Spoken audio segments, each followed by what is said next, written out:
Assalamualaikum warahmatullahi wabarakatuh. Saya Suryani Grum Abbas dengan NIM 9414222015 kelas C Ilmu Ekonomi. Di sini saya akan menjelaskan materi tentang TSLS atau Two Stage Least Square. Model persamaan simultan adalah sebuah model statistik di mana variabel-variabel dependen adalah fungsi dari variabel dependen lainnya.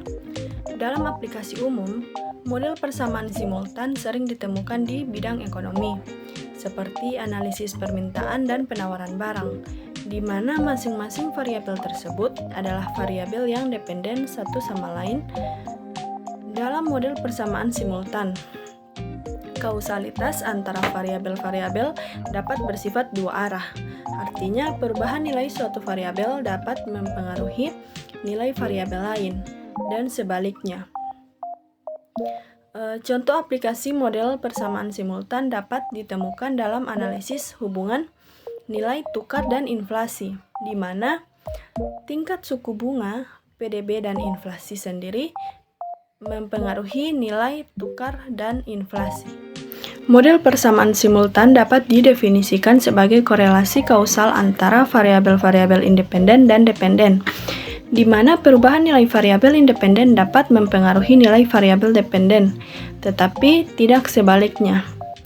Model regresi simultan dan regresi biasa adalah dua metode analisis statistik yang digunakan untuk memprediksi hubungan antara variabel independen dan dependen. Perbedaan utama antara keduanya adalah dalam cara mereka memodelkan relasi antara variabel-variabel tersebut. Model regresi biasa juga dikenal sebagai regresi linear sederhana, memodelkan hubungan antara satu variabel independen dan satu variabel dependen. Dalam model ini, perubahan nilai variabel independen diharapkan mempengaruhi nilai variabel dependen, tetapi tidak sebaliknya. Contoh sederhana adalah pendapatan seseorang yang dipengaruhi oleh pengeluaran, tetapi pengeluaran mempengaruhi pendapatan. Sebaliknya, model regresi simultan memodelkan hubungan antara dua atau lebih variabel independen dan variabel dependen. Dalam model ini, kausalitas antara variabel-variabel dapat bersifat dua arah. Artinya, perubahan nilai suatu variabel dapat mempengaruhi nilai variabel lain dan sebaliknya. Contoh aplikasi model regresi simultan dapat ditemukan dalam analisis hubungan nilai tukar dan inflasi, di mana tingkat suku bunga, PDB, dan inflasi sendiri mempengaruhi nilai tukar dan inflasi. Dalam sintesis, model regresi biasa memodelkan hubungan antara satu variabel independen dan satu variabel dependen dengan arah kausal yang satu arah. Sedangkan model regresi simultan memodelkan hubungan antara dua atau lebih variabel independen dan variabel dependen yang kausalitas yang dapat bersifat dua arah. Jenis-jenis regresi simultan yang dikenal meliputi two-stage least squares. Metode ini menggunakan untuk mengestimasi model regresi persamaan simultan yang teridentifikasi secara berlebihan. TSLS melibatkan dua tahap. Regresi instrumental untuk mendapatkan variabel bebas tanpa bias dan meregresikan variabel endogen terhadap hasil tahap pertama. Indirect least square atau ILS. Metode ini digunakan untuk mengestimasi model regresi persamaan simultan yang teridentifikasi secara berlebihan. ILS melibatkan tahap pertama, regresi instrumental untuk mendapatkan variabel bebas tanpa bias. Dan tahap kedua, menggunakan OLS terhadap persamaan bentuk tereduksi. Three-stage least squares.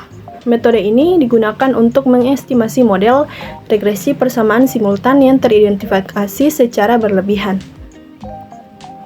TSLS melibatkan tiga tahap, regresi instrumental untuk mendapatkan variabel bebas tanpa bias, regresi instrumental untuk mendapatkan variabel bebas tanpa bias yang lain, dan tahap ketiga menggunakan OLS terhadap persamaan bentuk tereduksi. Namun tidak ada referensi yang secara spesifik menggambarkan ILS. sebagai jenis regresi simultan. ILS dapat berarti indirect least square yang digunakan dalam estimasi model regresi, tetapi tidak secara khusus terkait dengan regresi simultan. Model two-stage least squares adalah metode regresi yang digunakan untuk mengestimasi model persamaan simultan yang teridentifikasi secara berlebihan. TSLS melibatkan dua tahap. Tahap pertama, regresi instrumental untuk mendapatkan variabel bebas tanpa bias, dan tahap kedua menggunakan OLS terhadap persamaan bentuk tereduksi. Metode ini digunakan ketika terjadi korelasi antara variabel bebas dengan error, dan tujuan dari TSLS adalah menghilangkan korelasi yang terjadi antara variabel bebas dengan error. Model two-stage least squares adalah metode regresi yang digunakan untuk mengestimasi model persamaan simultan yang teridentifikasi secara berlebihan.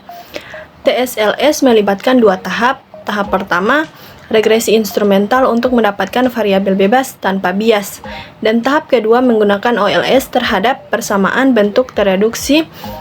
Metode ini digunakan ketika terjadi korelasi antara variabel bebas dengan error. Tahapan pengujian hasil analisis regresi two-stage least squares melibatkan beberapa langkah yang penting untuk memastikan kualitas dan akurasi hasil analisis. Berikut adalah beberapa langkah yang umum dilakukan. Yang pertama, validasi model. Setelah melakukan analisis regresi TSLS, model hasil pengerjaan memerlukan pengujian kembali untuk memastikan apakah model yang dipilih adalah yang terbaik. Pengujian ini melibatkan analisis statistik yang lebih lanjut untuk memastikan bahwa model yang dipilih dapat menjelaskan variansi data dengan baik. Yang kedua, uji simultanitas. Untuk memastikan bahwa variabel-variabel yang digunakan dalam analisis regresi TSLS yang tidak memiliki korelasi dengan galat, maka diperlukan uji simultanitas Hausman. Uji ini membantu dalam menentukan apakah terjadi suatu masalah endogenitas atau tidak. Yang ketiga, uji heteroskedastisitas. Regresi TSLS juga memerlukan uji heteroskedastisitas untuk memastikan bahwa varian galatnya konstan. Uji ini membantu dalam menentukan apakah galat memiliki varian yang berbeda-beda, yang dapat mempengaruhi akurasi hasil analisis. Yang keempat, uji normalitas. Uji normalitas membantu dalam memastikan bahwa data yang digunakan dalam analisis regresi TSLS memiliki distribusi normal. Hal ini penting karena metode regresi TSLS mengasumsikan bahwa data memiliki distribusi normal. Yang kelima, uji autokorelasi.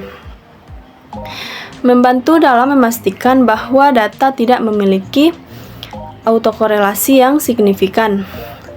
Autokorelasi dapat mempengaruhi akurasi hasil analisis regresi TSLS. Dengan melakukan langkah-langkah ini, hasil analisis regresi TSLS dapat dipastikan memiliki kualitas yang baik dan akurasi yang tinggi. Baik, itulah materi saya. Sekian, terima kasih. Wassalamualaikum warahmatullahi wabarakatuh.